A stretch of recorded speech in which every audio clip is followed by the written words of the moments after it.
Charles Dickens surely has to be the greatest novelist of the Victorian era.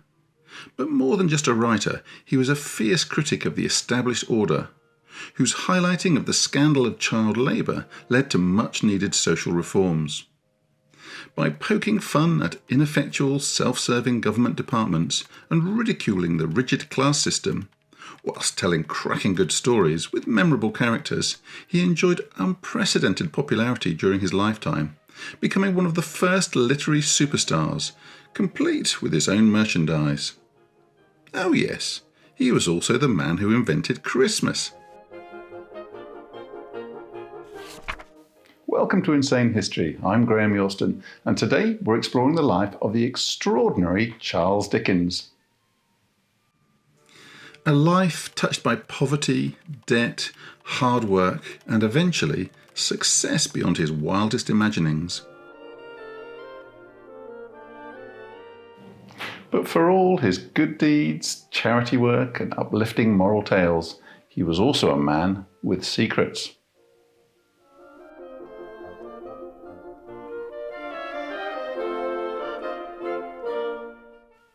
And in this biographical documentary, I'm going to explore those secrets to find out why a man who seemed to have it all felt the need to burn all of his personal correspondence in a huge bonfire. What was he trying to hide?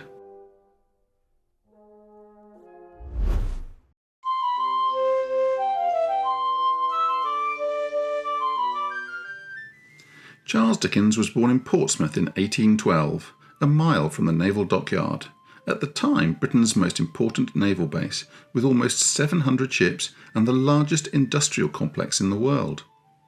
His father John was a clerk in the Navy Pay Office, his mother Elizabeth the daughter of another Navy payman, but one who embezzled £500,000 in modern terms and ran off to the continent just before the birth of his grandson. In 1815, with the Napoleonic Wars over, John Dickens was recalled to London to work at Somerset House on reduced wages, and the family had to rent considerably less grand rooms above a grocer's shop just a few doors away from one of the city's bleakest workhouses.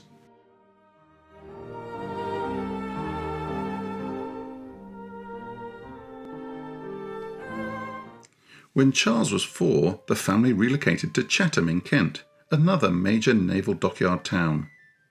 According to John Forster, his close friend and first biographer, he was a very little and a very sickly boy, who was subject to attacks of violent spasms which disabled him from any active exertion. These violent spasms are not described further, but Dickens does give remarkably detailed descriptions of epilepsy in some of his characters, Guster in Bleak House for example, and it has been suggested that Dickens himself may have had a form of epilepsy. In the 19th century, epilepsy was strongly linked to mental illness, criminality and degeneracy in the public perception, and would not have been willingly admitted to by anyone with middle-class pretensions. So this could explain why there is no further contemporary information on whether his spasms were epileptic or not. What we do get is information on his cricketing skills, not good, and his ability at marbles, also not good.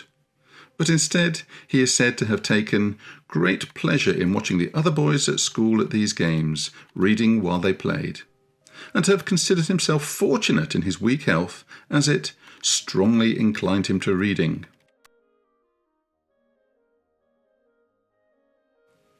He is also said to have had an extraordinary memory to the extent of being able to recall a military parade close to his first house in Portsmouth that he left before the age of 2. First memories are said to be important in Adlerian psychology, and although I'm not sure what his memory of marching soldiers means, I suspect his description of himself in a letter he wrote to Washington Irving is important, reflecting his recollection of having been a very small and not over particularly taken care of boy. But at least his father's collection of books meant his reading was rather advanced for a pre-teen. The novels of Tobias Smollett and Henry Fielding, Don Quixote and Robinson Crusoe, and he particularly loved the 1001 Stories of the Arabian Nights.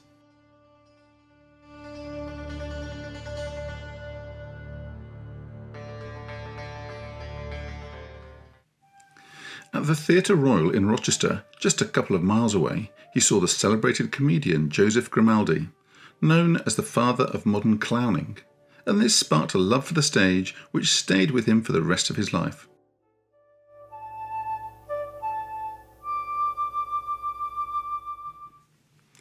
In 1822, his father was again recalled to London, and the family moved to Camden Town, 2 miles to the north of the city.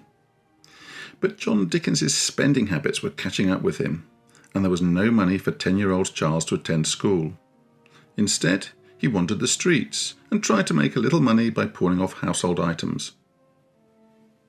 The following year, however, he was sent to work at Warren's boot-blacking warehouse to supplement the family's finances, even though the pittance he earned could not hold back his father's creditors. And in February 1824, John Dickens was sent to the Marshalsea prison, as he owed a baker £40 and 10 shillings, around £5,500 in today's terms. It might not seem a lot, but John Dickens had been living beyond his means for some time, and Georgian England had zero tolerance for debt. Charles later described his father as a jovial opportunist with no money sense, and based his characters of Mr. Micawber in David Copperfield and Old Dorrit on him. If you've ever read or seen a dramatisation of these novels, you'll know all about the infamous Marshalsea prison, located south of the Thames in the rundown area of Southwark. There's not much left of it now, but at the time, Marshalsea, like all prisons, was run for profit, and debtors had to pay for their food and lodging. Those with no money lived in appalling conditions, and many starved to death, 8 to 10 people a day at one point. But if you had enough to grease the keeper's palms, you could avoid being shackled in irons, bring your family in with you, and even go out during the day to try and earn some money to pay off your creditors. After a few weeks in the Marshalsea, John Dickens was joined by his wife Elizabeth and their 4 youngest children. But 12-year-old Charles was boarded out to crowded lodgings so he could continue working, run by a reduced, impoverished old lady, on whom he based Mrs. Pipchin in Dombey and Son.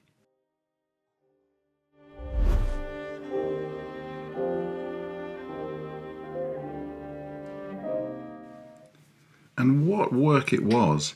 10 hours a day, 6 days a week, at the rat-infested Warren's boot-blacking warehouse right on the filthy River Thames, which at this time was still the main sewer for the ever-expanding city. His work was to wrap pots of boot-blacking polish in paper and tie them up neatly with string, lots of them, and then paste on labels hour after hour, day after day, for which he was paid the none too princely sum of £1 a day. A shilling in 1824 might buy you a pound of butter, or a bit of long past its best meat, and a few vegetables for a stew. Not much, but enough to prevent the family starving. After 3 months of languishing in the Marshalsea, John Dickens's mother died, leaving him some money in her will, and the family was able to walk out of the heavy prison doors for the last time. The whole family now took lodgings in Camden, but Charles's labours were not yet over. He continued working at the blacking warehouse for another 4 months, and was only removed by his father after he had had an argument with a manager, George Lamert, a cousin by marriage who had lived with the Dickens family in their Chatham days. Even then, his mother went the next day to apologise to Lamert and beg for her son to be taken back on. Fortunately, to no avail, so young Charles did not have to return to his pots and was allowed instead to finish his education. His bottle wrapping may not have been the most physically gruelling work that children were put to in those days, but the squalid conditions and the swarming, scratching, squeaking rats in particular left a lasting impression that had a major influence on his writing and drove his determination to change things for the better. The idea that psychological trauma might be damaging to a child's development had never really been considered at this time. But Dickens's experience of the rotten, tumble-down warehouse, the filth and the stench, and especially the rats, haunted him for the rest of his life. In an autobiographical fragment written 20 years later, he wrote that he could see and hear the dirt and decay of the place rise up visibly before me, as if I were there again. And throughout his life he was tormented by poor sleep and bad dreams. To me, these sound very much like the kind of re-experiencing symptoms, the flashbacks to being back in the traumatic event, the nightmares that people with post-traumatic stress disorder report today. Dickens also wrote, "I never afterwards forgot, I never shall forget, I never can forget that my mother was warm for my being sent back."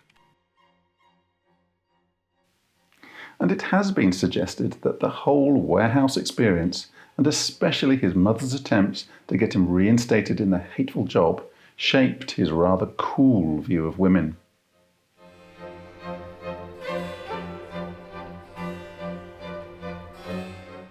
With the warehouse behind him, Dickens was able to finish his schooling, spending the next 2 years at Wellington House Academy in Camden Town. A reasonably well thought of institution, but Dickens himself did not consider it a good school. He was stronger in health by this time, and although he did not distinguish himself academically, he generally managed to avoid the sting of the headmaster's mahogany ruler on his hands. Continuing his love for all things theatrical, he joined in stage productions at the school, and with his high spirits and fondness for pranks, he was popular with the other boys, with whom he would get about the local area, speaking in an invented language, pretending to be a foreigner.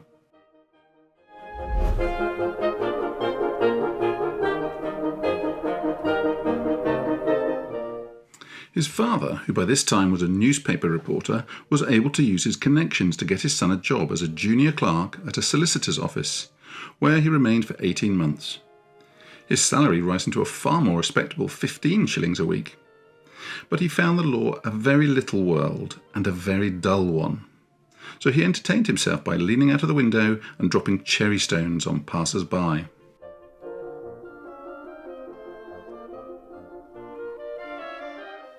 With his hard-earned wages, Dickens was able to indulge his love of the stage, going to the theatre every night. His favourite actor was Charles Matthews, and he was such a fan he learned some of his comedies by heart. And his theatricality spilt over into his workplace, where he entertained his fellow clerks by mimicking the senior lawyers and their clients. He would spend his spare time in the British Library reading room, reading, but also observing the other visitors. And he was ambitious. He wanted more out of life than being a clerk, growing old and having to paint his suits to make them appear less worn. So he taught himself Gurney's system of shorthand and took the brave step of launching out as a freelance reporter at the Doctors' Commons to report on legal proceedings. Abolished in the 1860s, the Doctors' Commons was a court dealing with civil matters, mainly ecclesiastical and admiralty related, but also including divorce. A bit of an anachronism, which Dickens described as a cosy, dozy, old-fashioned, time-forgotten, sleepy-headed little family party. At the age of 18, he met his first love, Maria Beadnell, the daughter of a senior bank clerk. He was intoxicated and courted her for 3 years, but her parents, a notch or two above his own family in class, disapproved and ended the relationship by sending her to Paris. On her return, she was cold and aloof.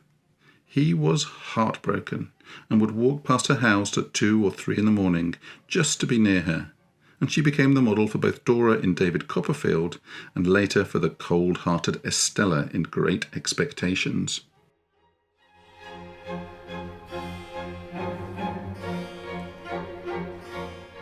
Two years later, with hopes of developing a career in the theatre, he joined the Garrick Club, a place where actors and men of refinement could meet on equal terms, at a time when those who took to the stage were not considered entirely respectable members of society. He landed an audition at Covent Garden, but fate intervened and he was unable to attend because of a cold. Otherwise, his writing career might have been over before it began. Through his uncle, he got a job on the weekly journal The Mirror of Parliament as a political journalist in the House of Commons, reporting on parliamentary debates and travelling the length and breadth of the country to cover election campaigns. But with no bylines, we can't identify which articles were his. In 1833, he submitted his first story to the London periodical The Monthly Magazine or British Register of Politics, Literature and the Belles Lettres. A dinner at Poplar Walk was accepted, And even though it still had no byline and he was not paid, he remained proud of his first effusion, as he called it. He began submitting pieces to the Morning Chronicle under the pseudonym Bowes, a family nickname, for which he earned his first payments for writing. And when Scotsman George Hogarth was appointed editor of the evening edition of the newspaper, he invited Dickens to contribute some more of his street sketches, and he became a regular visitor to the Hogarth's house. Excited by the fact that Hogarth had known Sir Walter Scott, recently deceased but still regarded as a literary titan, and by the company of Hogarth's charming daughters, Georgina, Mary, and 19-year-old Catherine. He soon decided he was in love with Catherine and wrote her tender letters. "Dear Mouse, darling Tatty, my own dearest darling pig." And Catherine wrote to a cousin that Mr. Dickens improves very much on acquaintance. And in no time they were engaged. His journalistic pieces, pen portraits and short stories were collected and published in early 1836 as Sketches by Bowes, illustrative of everyday life and everyday people. The book sold well, and a second series was published 6 months later, with illustrations by Britain's most popular caricaturist, George Cruikshank.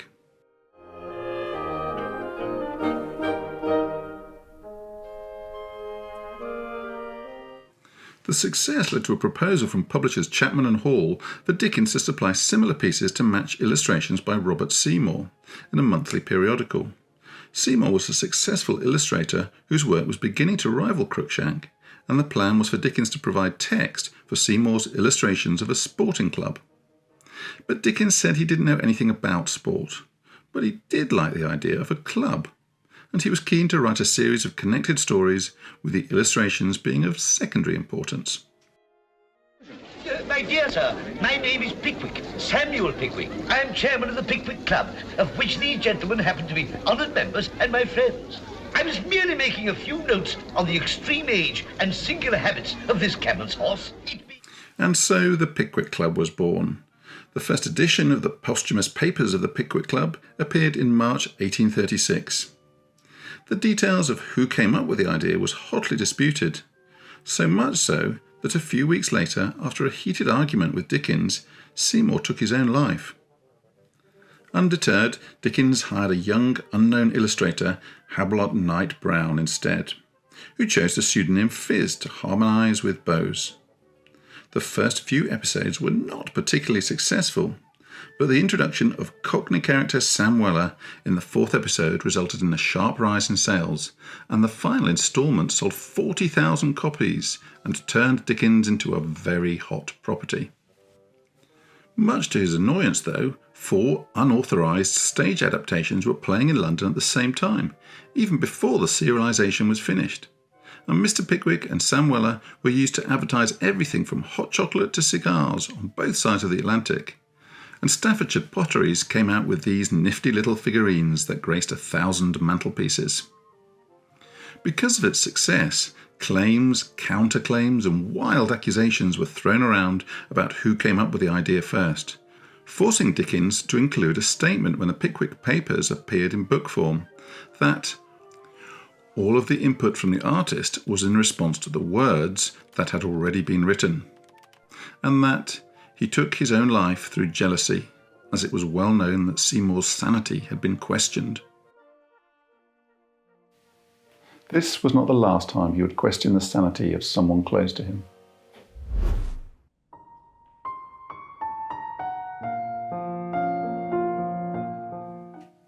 In April 1836, while all this was going on, after a 1-year engagement, between episodes 2 and 3 of the Pickwick Papers, the 24-year-old Dickens married Catherine Hogarth. They had a brief honeymoon in Chalk in Kent, during which Dickens went for long walks across the local marshes, which he later used as the backdrop for Great Expectations, while his new wife rested. They then returned to his lodgings at Furnival's Inn. Catherine was pregnant after a month, and Dickens was straight back to work. In November 1836, publisher Richard Bentley offered Dickens the position of editor of his new magazine, Bentley's Miscellany. It started well, and he included in it the serialisation of his novel Oliver Twist, writing up to 90 pages a week, while still finishing off the final instalments of the Pickwick Papers, writing the libretto for an opera, and writing and overseeing the production of 3 plays, including The Strange Gentleman. He also found space to include a piece by his new father-in-law in the magazine. The 24 instalments of Oliver Twist appeared month by month over the next 2 years, to great acclaim. The Literary Gazette showered Dickens with praise for his morally motivated exposure of the terrible workhouse conditions. He dug deep into the human mind and has nobly directed his energies to the exposure of evils, the workhouse, the starving school, the factory system, and many other things at which blessed nature shudders and recoils. Not everyone was impressed, however.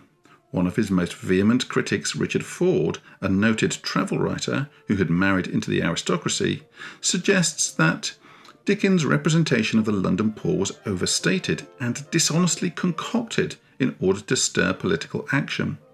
Ford alleges the abuses which he ridicules are not only exaggerated, but in 19 cases out of 20 do not at all exist. And that his attacks on the workhouses and their proprietors are undertaken, in our opinion, with much unfairness. Dickens responded by saying, "I am glad to have it doubted, for in that circumstance I find sufficient assurance that it needed to be told."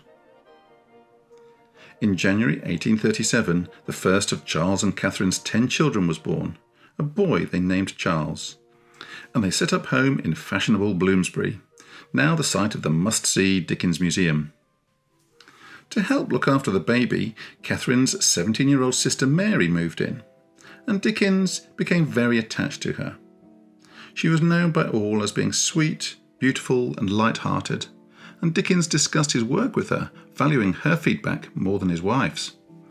But after just a few weeks, following a trip to the theatre to see his new farce, Is She His Wife?, Mary became suddenly unwell and died peacefully in Dickens's arms 12 hours later.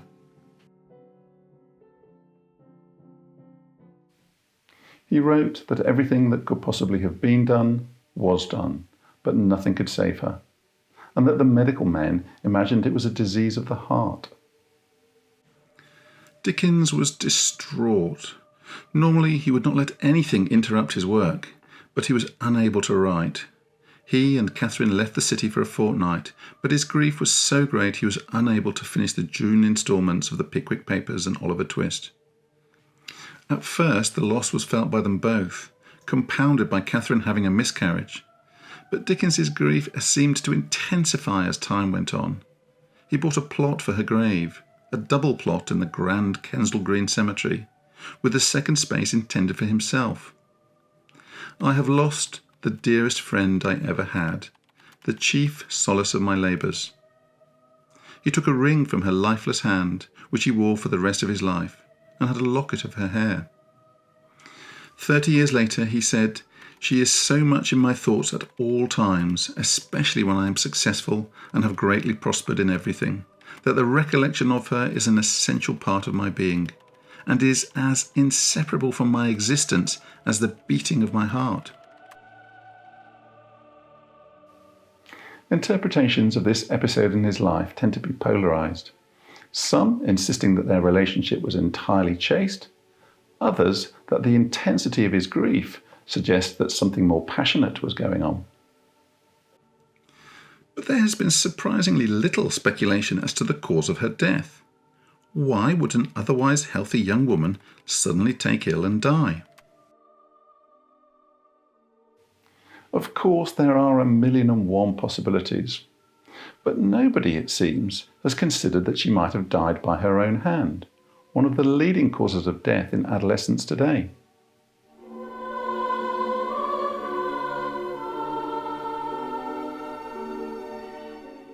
His success as a novelist continued. The young Queen Victoria read both Oliver Twist and the Pickwick Papers, staying up until midnight to discuss them.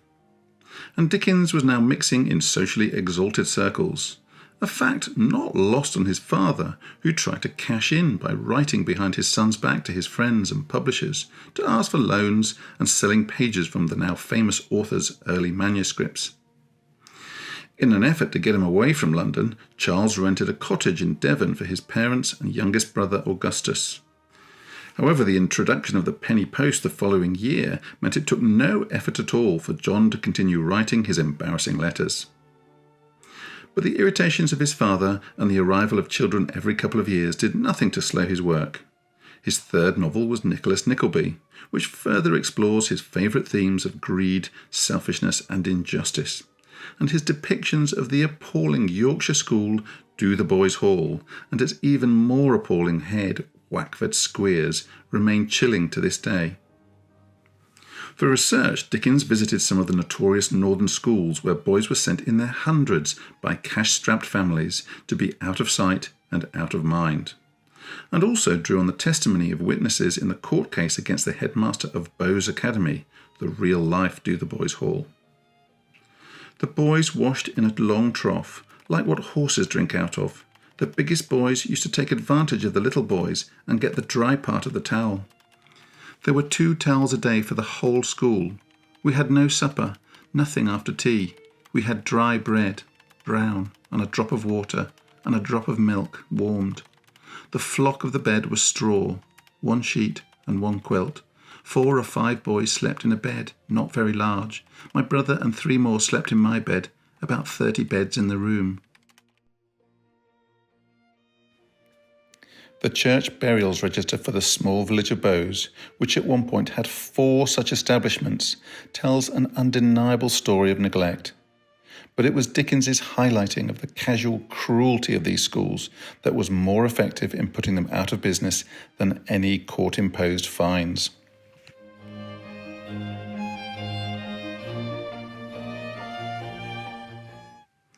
By this time, Dickens had fallen out with Bentley over editorial control of the Miscellany, calling him a Burlington Street brigand. So for his next novel, The Old Curiosity Shop, he launched his own weekly magazine, Master Humphrey's Clock, which proved so popular in New York that readers stormed the wharf when the ship bringing the final instalment arrived. Dickens's historical novel Barnaby Rudge was next. Set against the backdrop of the anti-Catholic Gordon riots of 1780, it is one of his least popular books. But with its themes of mob violence and the dangers of conspiracy theories, it is very relevant in the 21st century. His heavy work commitments and constant socialising left him needing a break from the city, so he decided to spend September with his family in Broadstairs, a genteel resort on the Kent coast. He persuaded his solicitor and friend to take a house there too for a few weeks, and they were accompanied by the charming and intelligent 19-year-old Eleanor Picken. They all dined, played cards and danced together, and one day members of the party were walking along the harbour when, Picken later recalled, Dickens seemed suddenly to be possessed with a demon of mischief. He threw his arms around me and ran down the inclined plane to the end of the jetty till we reached a tall post. He put his other around this and explained in theatrical tones that he intended to hold me there till the sad sea waves should submerge us. And despite the girl's protestations and attempts to release herself, he refused to let her go until the water was up to her knees. Let your mind dwell on the column in the Times wherein will be vividly described the pathetic fate of the lovely E.P. drowned by Dickens in a fit of dementia. Don't struggle, poor little bird, you are powerless in the claws of such a kite as this, child. Eventually, Mrs. Dickens arrived and told him not to be so silly, and he let her go. I think this would be odd behaviour now, let alone in 1840. And it wasn't the only sign that there might have been something going on. In parlour games, he would pull her hair, and on another walk, he pushed her under a waterfall. The young lady was flattered by the attentions of such a famous man, but perplexed by his changes of manner, playful and flirty one moment, only to retreat into polite coldness the next. And when she visited him in London later, he refused to see her. Many years later, she went to hear him read, and tried to meet him afterwards, but was told that he'd already left by climbing through a window.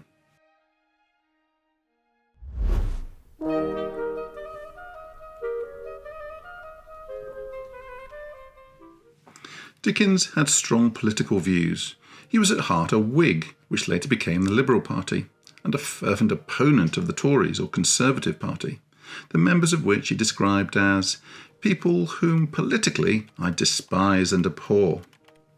He was tempted to stand for election as a Member of Parliament in the 1841 election, but in the end contented himself with producing 3 satirical poems for the Examiner. In June 1841, he suddenly decided to go on a 2-month tour of Scotland, and on his return to London announced he was going to visit America. His weekly magazine, Master Humphrey's Clock, was shut down and the plans were made. Having invested time and money into getting his periodical off the ground, it seems a strange decision to scythe it down, and it was one that put his finances under strain. And if he and Catherine were to go travelling, he would need someone to look after the children at their new house in Devonshire Terrace. Who better than another of the Hogarth daughters, 15-year-old Georgina? She remained with them as housekeeper, surrogate mother, organiser, adviser and friend until Dickens's death for the next 30 years, never marrying and always loyal.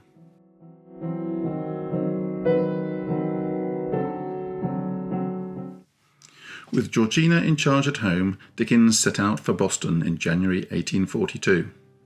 He spent a month in New York City giving lectures and raising the issue of international copyright laws. He persuaded a group of 25 writers, headed by Washington Irving, to sign a petition for him to take to Congress, but the press were generally hostile to this, saying that he should be grateful for his popularity. Travelling by steamboat, railway and stagecoach as far west as St. Louis and as far north as Quebec, he visited numerous social institutions across all levels of society, including the Perkins School for the Blind near Boston, and made a specific trip to Richmond, Virginia to observe slavery at first hand. He also met President Tyler and wrote that he looked somewhat worn and anxious. Describing his impressions in his book American Notes for General Circulation, he makes a powerful condemnation of slavery, that most hideous blot and foul disgrace, which he likened to the exploitation of the poor in England, and he was critical of the Free States, who he believed were complicit in the maintaining of the system. He was also critical of what he called universal distrust in America, extreme individualism leading people to be suspicious of others and to seek advantage over them, as well as overriding commercialism, the constant urge to pull off a smart deal, and the idolising of successful businessmen. Not surprisingly, it didn't go down too well in America, the press calling it a libel on their country. He then embarked on his dark comedy of greed and selfishness, Martin Chuzzlewit. As usual, it was released in monthly instalments, but it didn't do as well as his previous works, so he sent his young hero off to America, hoping to boost sales. But by rehashing some of his pet hates from American Notes, it had the opposite effect, alienating his American fans and turning off his English readers.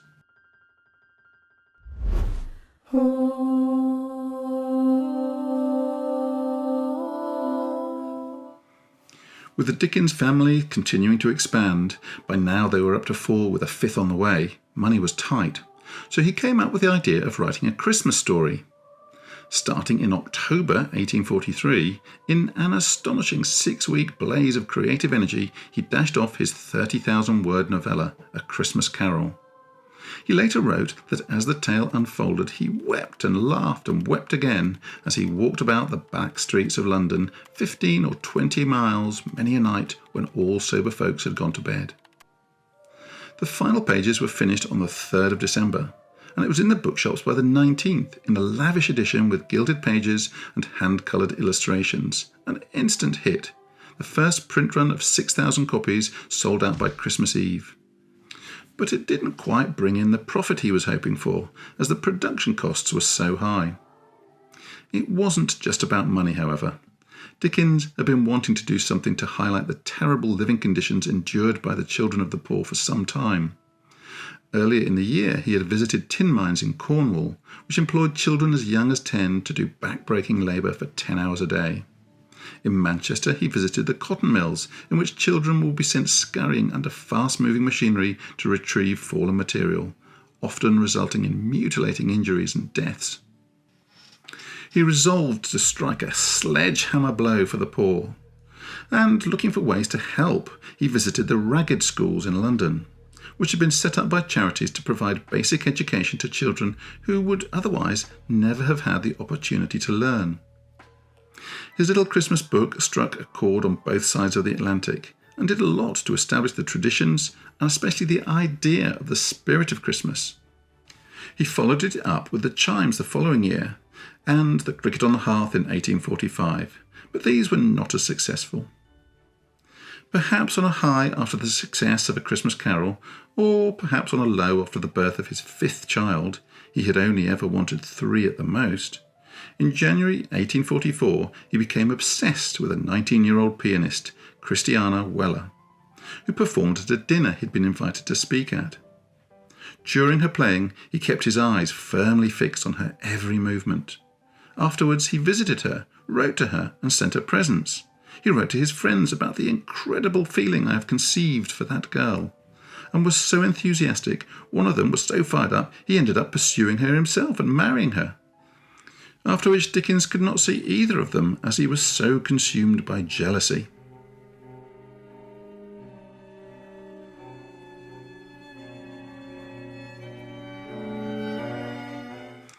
So, at the age of 32, with 5 children, 6 novels, 3 plays, dozens of short stories, 1 opera libretto, and 1 extremely popular Christmas book under his belt, Charles Dickens could have sat back and taken it easy. But I think we all know he didn't. The incredible energy that allowed him to write his novels, travel books, journalistic pieces, 60 to 80 letters a day on interrupted sleep and nocturnal wanderings of 20+ miles a night was still burning bright. A little too brightly at times, so that those close to him sometimes got burned. I will continue his extraordinary life story in part 2, his remaining 9 novels, his second triumphant trip to the States, his terrifying train crash, and his love for the pretty young actress that he tried so hard to keep secret. Thank you for watching part 1. Join me soon for part 2.